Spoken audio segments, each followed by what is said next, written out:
Everyone's talking about China as one of the world's top travel destinations, but with so much on offer, it's hard to know where to begin.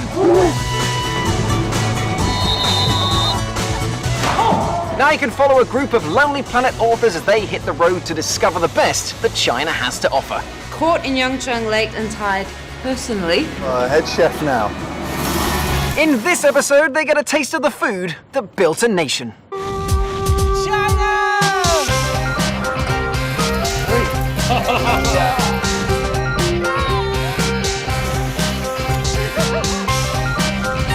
Oh, right on the nipples.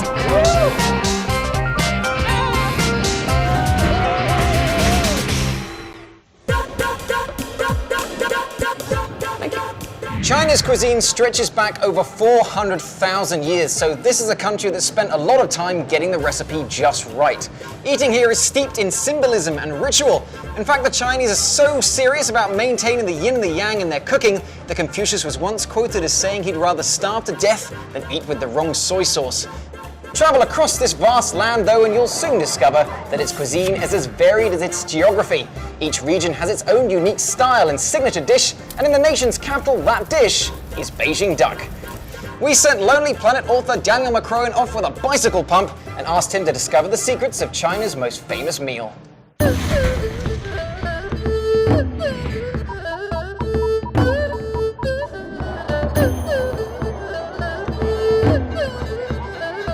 I'm heading towards the Tianmen branch of Quanjude. This is the mecca for Beijing roast duck aficionados. And I'm hoping to meet a couple of master chefs who are going to help me crack the code for how to cook the most authentic Beijing roast duck. Beijing duck, also known as Peking duck, has headlined imperial court menus from as far back as the 12th century. Its fame and popularity spread to the commoners more than 200 years ago, when royal chefs began to set up their own restaurants, and it's been popular ever since. The 150-year-old Quanjude restaurant serves up to a staggering 5,000 duck dishes per day.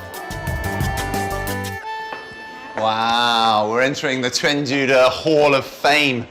Pele's been here, Fidel Castro. If it's good enough for these guys, it's good enough for me.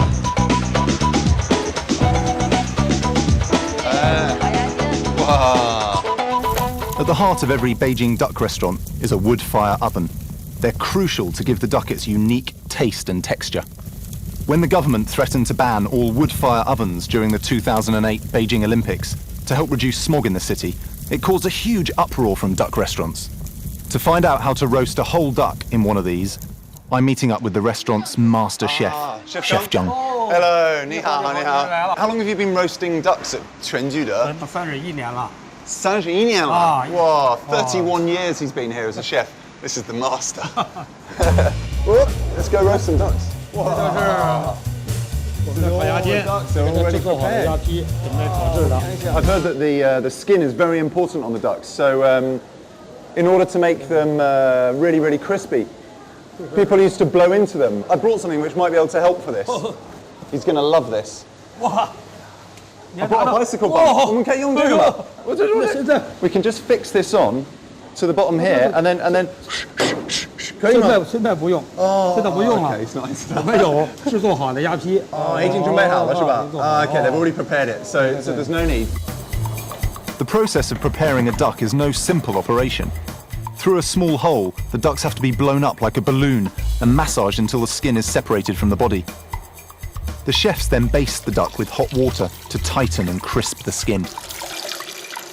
What's really the secret recipe? 不用调料。不用。不用，我们这是最原始、最原始、最天然的风味。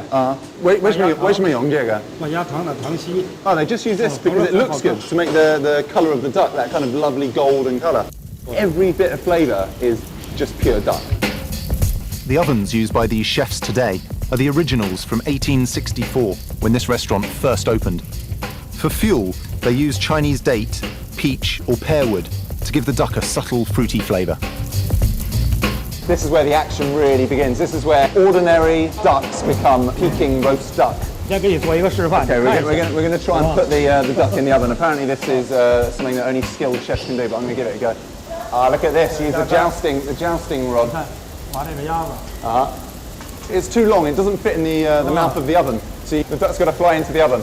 Oh, that's pretty heavy. It's a lot heavier than you think. And the pole's really hot. Right, now I've got to fly it in at an angle so it gets in this quite small oven now. Let's see if we can do this. Okay, I don't think he's very happy with that. Ruined his fire. Okay, I've messed up this duck already. So it's kind of burnt, it's singed the leg of the duck. 1, 2, 3. Hey. Okay, I just completely knocked the duck off the hook there, and it's landed in the embers of the oven. But Master Chef saved it.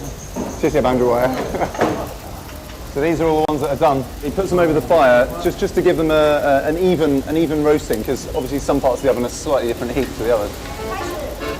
Looking at these Master Chefs in action, it's like they're dancing, doing the roast duck tango. 跳舞跳得很好，知道吗？我不但会跳舞，我们还有集团的团歌呢。真的吗？哎，also got a song。这叫北京味儿的。会唱吗？哎，这叫会唱。你唱一下吗？一路百年的火，铸成了全聚德天下第一楼，北领全中国。太好了。Well, I don't think I can wait 100 years for a roast duck. 一般的不用等100年是吧？1个小时就好。1个小时 ，1个小时好。 We're going to have to wait an hour for these to roast. Thank God, because I am starving. Beijing duck is traditionally carved in front of diners and served in 3 stages. First, the skin is served, dipped in sugar and then garlic sauce. The final step's my favourite, wrapping the duck skin and meat in pancakes with scallions and sweet bean sauce. Oh, look at this. The duck has arrived. 烤鸭来了。I'm looking forward to this. 现在开始。 Amazingly, these master chefs will carve 120 slices from each whole duck. 看到脆皮了，现在咱们该吃烤鸭了。 Okay. Yeah, there we go. 3 pieces of duck meat. Fold it that way. Yeah.好，Not bad. I don't know if I can get this in my mouth. Absolutely delicious. How good is this? I'm in the best roast duck restaurant in Beijing with 2 master chefs eating authentic Beijing roast duck. 一路百年的火，铸成了全聚德。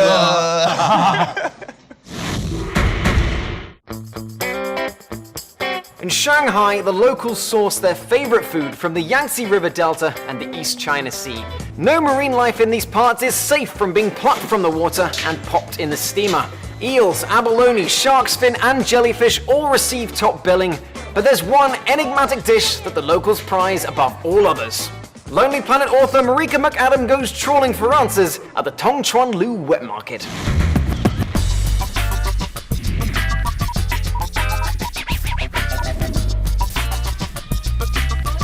Paris has foie gras, Moscow has caviar, and if you ask any self-respecting Shanghainese what their ultimate taste sensation is, they'd say da zha zie, hairy crab. It might not sound like something you want to put in your mouth, but I'm about to meet a foodie who's going to try to convince me otherwise. Hairy crabs are freshwater crabs native to East Asia and can be found from the southern Fujian province of China to as far north as Korea. The tastiest ones are believed to live in the Yangtze River, where it empties into the sea at Shanghai. The city's proximity to Crab Central means that places like Tongchuanlu Market are always well stocked. This is where I'm trying to find local culinary expert Christine Liu, who's agreed to help me get to grips with this hairy crustacean. Christine! I finally found you. Oh, you didn't get lost, did you? Well, it's hard to find you at a crab shop in a city full of crab shops. Yeah. But nice to meet you. What makes you a hairy crab lady? I'm not the hairy crab lady. I just love food and I'm passionate about cooking. Well, you'll be surprised to hear this, but I have never had a hairy crab. Then you never lived. The tradition of eating hairy crabs is believed to have started as far back as the Western Zhou dynasty more than 2,000 years ago. Today, a single crab can cost more than $50 US. But the hefty price tag doesn't seem to stop the Shanghainese from feasting on them during the autumn crab season. This is my local supplier. Ah, and here are the local crabs. Yes. Can you tell me why it's so special? 主要的是鲜，口味鲜甜。For Chinese, we say it's very sweet taste. Is there anything that we can tell from the color? Yes, on top here it's always green, and if you got a nice dark green, this is good crab. Okay. Yep. Now you look at this cover here. If you see a very pointed one, this pointed here, Yeah. it's a male. All right. The other thing you can tell it's a male. They always have hairy legs. Hairier than women. Female, you know, they shave their legs, so they don't have hair on the legs. Okay. Hairy crabs spend most of their life in fresh water, but they head for the ocean to breed in late summer. Females develop a creamy, soft roe in their bodies and fetch a higher price at markets. Now look at it. This is a female. Can you tell? Because there's no pointy bit. No it's pointy just round. bit. It's a nice round one, and they usually, because they have so full of eggs, here it's thicker. This is it's a bulge there. Yes. And there's less hair on her. Are these the best hairy crabs there are? Okay, now these are from Taihu. Hairy crabs can come from a couple of areas. The best one are from Yangchenghu. So the only guarantee of getting real Yangchenghu hairy crabs is to pull them out of the lake yourself. Correct. 2 hours out of Shanghai, Yangcheng Lake is considered the hairy crab equivalent of the Champagne district in France. It's estimated that up to 15 million hairy crabs crawl across the lakebed during harvesting season.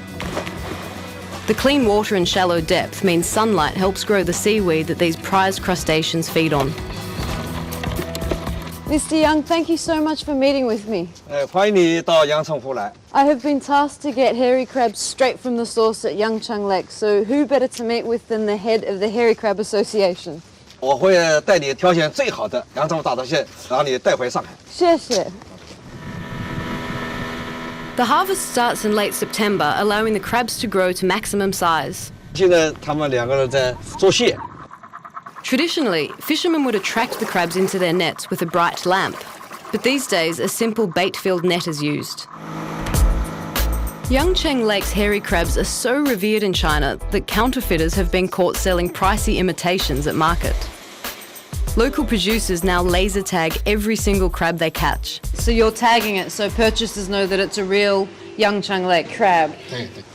那么接下来呢，就是把那个螃蟹要用绳子把它捆扎起来。 Can I take this one?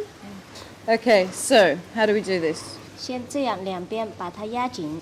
这样子一个呢，防止它不要过分活动，又不能让它过分的动，就是使它呢，既能活着，保持它的生命活力。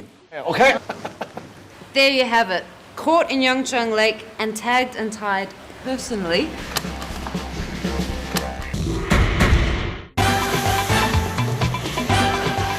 The Chinese have a long-standing love affair with local ingredients, but there's one foreigner that gets them all hot under the collar. The chili was introduced to China in the 1500s by Portuguese and Spanish traders, and it sparked a reinvention of regional cuisine. China's south and west embrace the fiery pepper with a vengeance. Lonely Planet author Daniel McCrohan sweats it out on the hunt for a red-hot favorite.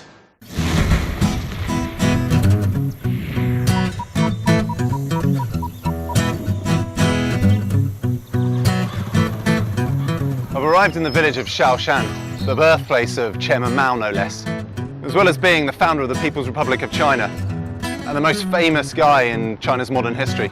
Mao was also a lover of food. I'm here to find out about some of the dishes that made the man tick.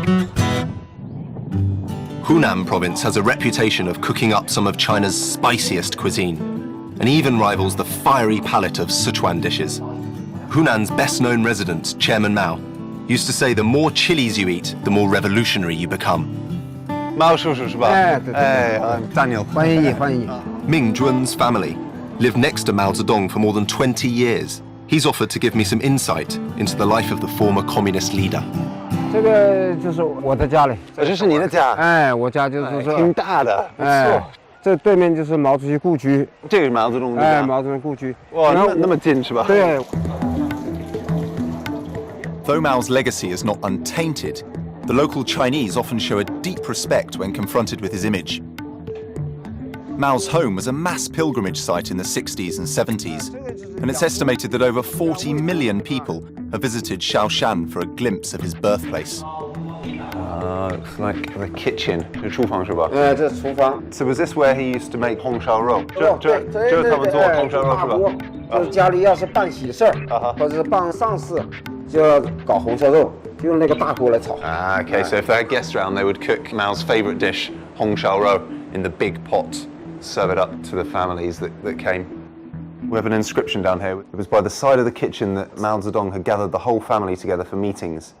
He encouraged them to devote themselves to the cause of liberation and the Chinese people. So this is where it all happened, in the kitchen. To ensure he had a regular supply of Hong Shao Rou, Chairman Mao travelled with a Hunanese chef who could correctly prepare his favourite dish. Ming Jun's family opened their first Mao-inspired restaurant more than 10 years ago, based on the former leader's preferred Hunanese recipes. Wow, look at all the Mao memorabilia. Cooking the recipes that appeal to Chairman Mao has become so popular there are now over 100 Mao family restaurants spread across China. Mama, 你好. Hey, 你好. Ming Jun's mother, Madame Tang Ruiren, developed her early culinary skills on some of Chairman Mao's favourite dishes. Many are old village recipes handed down through generations. 毛主席在家的时候，他爱是读书这种的，很小就喜欢吃尝尝。 So this is smelly tofu, chou tofu. Mao Zedong apparently used to say that this is very smelly, but tastes really nice. Still very fragrant though. I think Chairman Mao was right. Smelly but tasty. Hunan cuisine relies on a contrast of flavours, like spicy and sour or spicy and sweet. The dishes all share a distinct fiery taste created from fresh chilies. 它还有红烧肉，你试一试。红烧肉，毛主席说的，吃红烧肉补脑子， Very juicy. 好不好吃啊？好吃，是好吃。 Madame Tang suggested I join the chefs in the kitchen to learn the secrets of Hong Shao Rou. 张师傅，你好，你好. So this is where it all happens then. Oh, head chef now. To make Hong Shao Rou, pork belly is traditionally cut into large chunks, with the skin left on to keep the meat succulent. It's then plunged into boiling water to partially cook the meat. This is the special sauce that they put on. It gives the Hong Shao Rou a kind of reddy colour. The sauce is a simple mixture of caramelized sugar and Chinese rice wine. Ginger, star anise, chilies and cassia bark are added for extra flavour. They do this for at least an hour while this is cooking. I'm going to go and check out Mao's museum. We'll come back and try this later.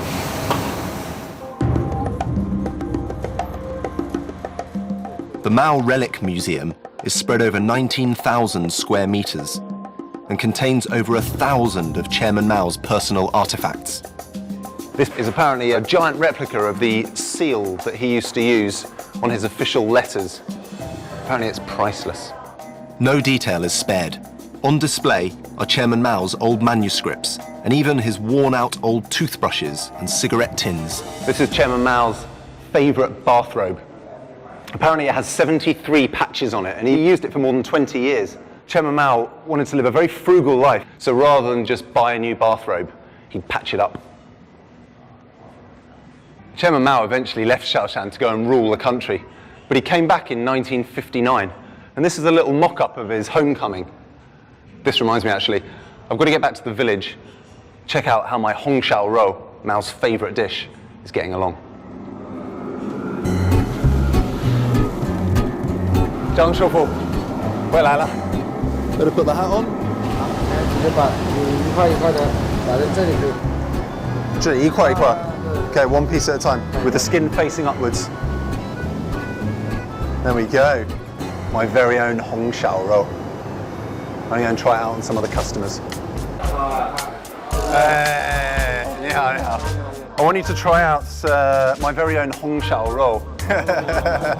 你们先尝一尝。那个味道怎么样啊？很好吃。是吗？哎呀 ，tastes just like it should do. Really good. Even though I do say so myself. It's been interesting to see how this traditional recipe has gone from the mud hut villages to being served in a top restaurant like this, to a table full of VIPs. I'm just relieved they all liked it. Have a look. It's a table full of happy customers.